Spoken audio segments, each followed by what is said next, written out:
Let me tell you something you already know. The world ain't all sunshine and rainbows. It's a very mean and nasty place, and I don't care how tough you are, it will beat you to your knees and keep you there permanently if you let it. You, me, or nobody is gonna hit as hard as life. But it ain't about how hard you hit. It's about how hard you can get hit and keep moving forward. How much you can take and keep moving forward. That's how winning is done. Now, if you know what you're worth, now go out and get what you're worth. But you gotta be willing to take the hits and not pointing fingers saying you ain't where you wanna be because of him or her or anybody. Cowards do that, and that ain't you. So everybody goes, how do you do that? You know exactly how to do that. You know exactly, it's not a magic trick. There's nothing I talk about in that book that's a magic trick. It's all back down to a very primitive mindset of we just have to do. It's like breathing. Breathing becomes normal. Like we don't even know that we're doing it. That's how you have to live your life. When that alarm clock goes off at 4 or 5 in the morning, your mind says no. You just say, this is what we do. I don't care how good you are in anything, you don't have discipline, you ain't nobody. Right. Nothing of discipline. Because you give up on the slightest struggle without discipline. Discipline is doing what you hate to do, but do it like you love it. It's funny because a lot of us want traits, right? We want to be patient, we want to be humble, we want to be, long-suffering, whatever words you want to use. But in order to, if I would say, hey, how would you if you had to create a human, what would you put them through to make them tough? It probably wouldn't be a really chill life. What would you put them through to make them patient? You probably wouldn't give them things immediately.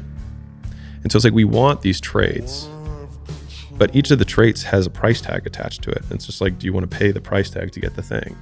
And so I think if people reframed the period of life that they're going through as the price that they're paying out of their wallet, but the wallet is their time, is the seconds of life that they're trading for it, then I think more people would be willing to make the trade. Because at least when I look at myself, like when I'm 80 something years old and I'm looking back on my life, I want to have these traits. But in order to have those traits, I know I have to go through these things. One person says the word work and the other person hears the word pain. And so the first step to like becoming more successful is understanding the language that the people who are successful are using. They're actually defining the word differently. And so whatever that thing is that you actually enjoy doing, where you lose track of time when you're in it, even if it's challenging, but usually it is challenging, right? Like it's not easy because then it's boring, right? Which is also why the uncertainty thing is so key, right? To not knowing if it's gonna work or not. You are gonna work though, either way. Is that the people who are, quote, addicted to work make it easy to be addicted to work because they do things worth doing. And I think a lot of it is coming down to making sure that you take the few precious seconds that we have to do the few things that are worth doing for the rest of your life. People need to have purpose to get up. They need purpose to perform. You need to get to a point in your life where there's nothing on the docket.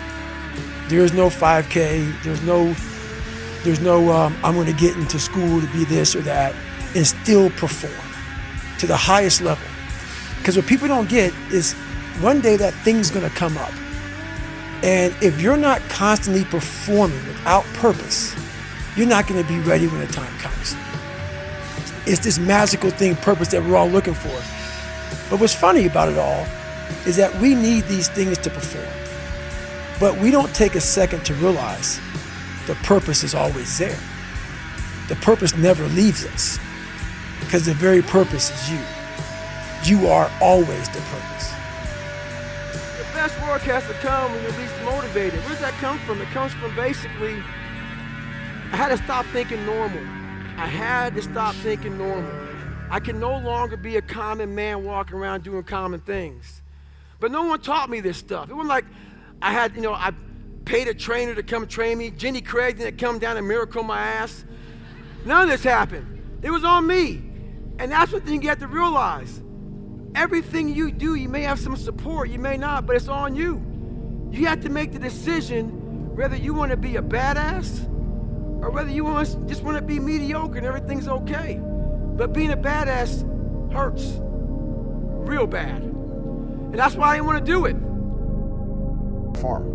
And I agree that society puts huge pressure on men, and it's time for men to perform. As a man, you either perform or you don't. There's no There's no safety net like there is for females. Females can wake up and say, I don't feel like it. Yeah, but there is for men. No, there isn't. But there is. The men who Yes, say, there is. I can't feel like it, cannot compete with the men who do not say that. And it is player versus player. The man who goes to the gym every single day, regardless of how he feels, will always beat the man who goes to the gym when he feels like going to the gym. And it's player versus player. And let me tell you something. As much as you want to sit here and disagree with me, it's women who decide who the winner is. You will choose the man who's in fantastic shape. You want to be the absolute peak version of yourself. I think that you can achieve that by being in a competitive environment with other competitive men. If I live with just a woman, which sometimes obviously I do, if I stay with a woman, it's very comfortable. It's very comfortable. It's a great place. Like, there's food, she's nice, let's watch TV, calm down, don't worry. It's a very comforting place, which is great, but I don't think that comfort brings out the best in me. Whereas if I live with my brother, he's like, I've just done 600 push-ups, you're a pussy. Then I have to do 601. Then he does 602. Then he does 603. It's interesting.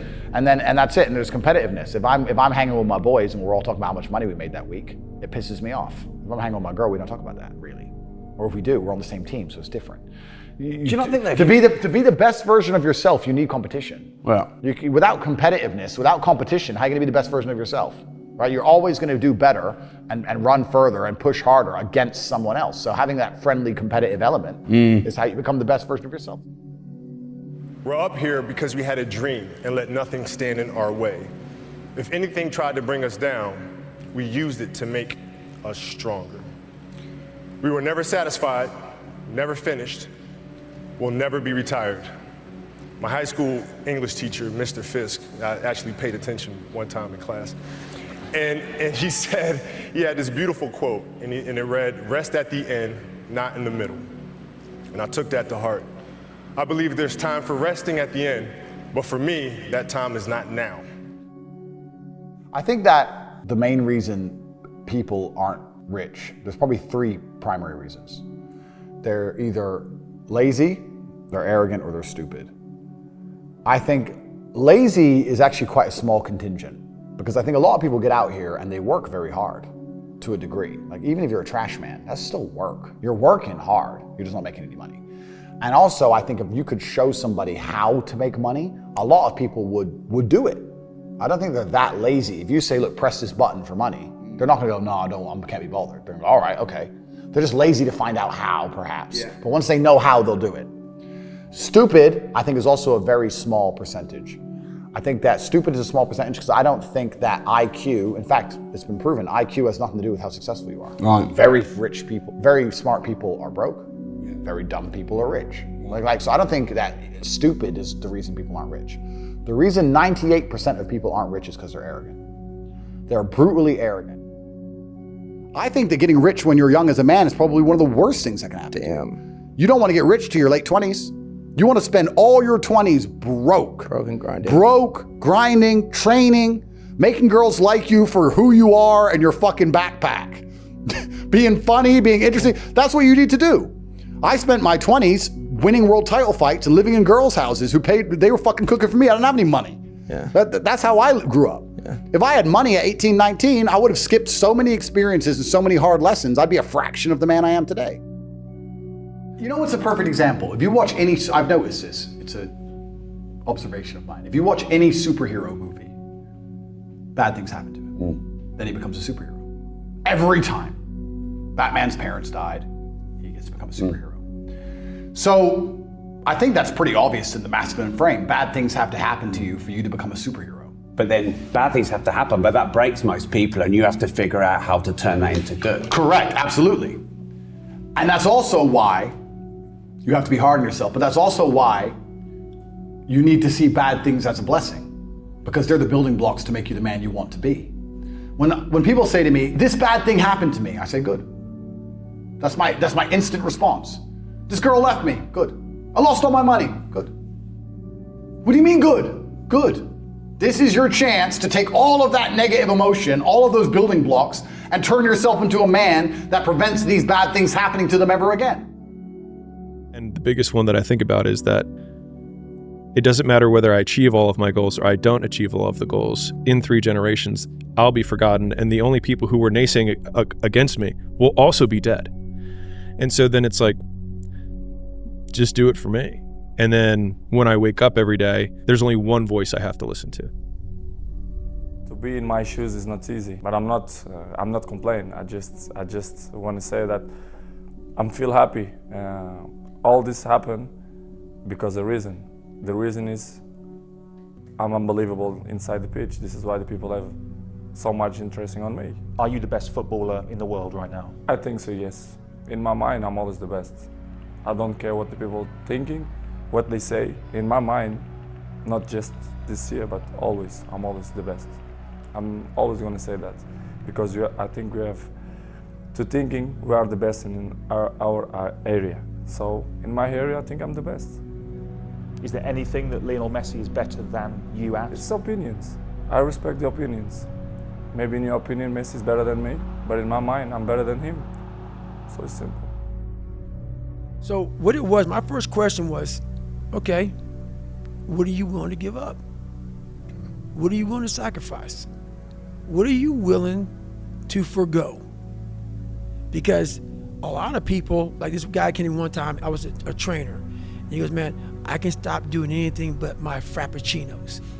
I go, fucking leave. Because I'm looking for that person like me.